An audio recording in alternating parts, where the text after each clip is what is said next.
अचूक बातमी। नमस्कार। आज सकाळी एका राज्यस्तरावरच्या चॅनलवरून उमेश पाटील यांच्यावर 80 लाख रुपयांच्या फसवणुकीच्या संदर्भामध्ये गुन्हा दाखल झाल्याच्या संदर्भाने एक बातमी प्रसारित झाली।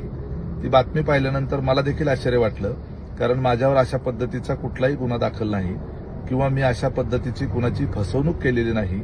या बाबतीत ज्या चॅनलवरून ही बातमी प्रसारित झाली त्यांच्या संपादकांच्या बरोबर मी स्वतः फोनवरून बोललो। त्यावेळेला जी एफआयआर कॉपी रेफरन्स म्हणून त्या ठिकाणी वापरण्यात आलेली आहे, त्या एफआयआर मध्ये माझ्या नावाचा कुठेही उल्लेख नाही। त्यावेळेला त्या संबंधित चॅनल यांनी झालेली चूक सुद्धा मान्य केली आणि याच्या संदर्भामध्ये ते यथावकाश खुलासा देखील करतो असं त्यांनी सांगितलेलं आहे। कदाचित पूर्वी एकदा जळगावचे खासदार उन्मेष पाटील यांच्या संदर्भाने एक बातमी आली होती आणि त्यावेळेला माझा फोटो आणि माझे फुटेज त्या बातमीमध्ये वापरले गेले होते। कदाचित असं झालेलं असण्याची शक्यता आहे।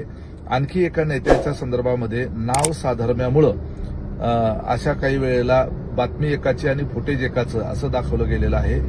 या बातमीच्या बाबतीतही असंच काहीतरी झालं असावं। मी ती एफआयआरची कॉपी स्वतः पाहिलेली आहे। त्या एफआयआरच्या कॉपीमध्ये कुठेही माझ्याशी संबंधित त्या ठिकाणी कसलाही उल्लेख नाही आणि कुठलंही नाव नाही। आणि मला जर गुन्हा दाखल झाला असता तर मला पोलिसांनी विचारलं असतं, कदाचित मला त्या संदर्भामध्ये पोलीस स्टेशनला बोलवलं गेलं असतं। असा कुठलाही प्रकार माझ्या बाबतीमध्ये झालेला नाही। यातून काही माझे हितचिंतक त्या संदर्भातली क्लिप व्हायरल करून मला बदनाम करण्याचा प्रयत्न करत आहेत। तर तो केविलवाना प्रयत्न जो आहे तो नंतर लक्षात येणार आहे। या बाबतीत मी कुणाचीही फसवणूक केलेली नाही आणि माझ्यावर कुठलाही गुन्हा दाखल झालेला नाही, याची नोंद सर्वांनीच घ्यावी।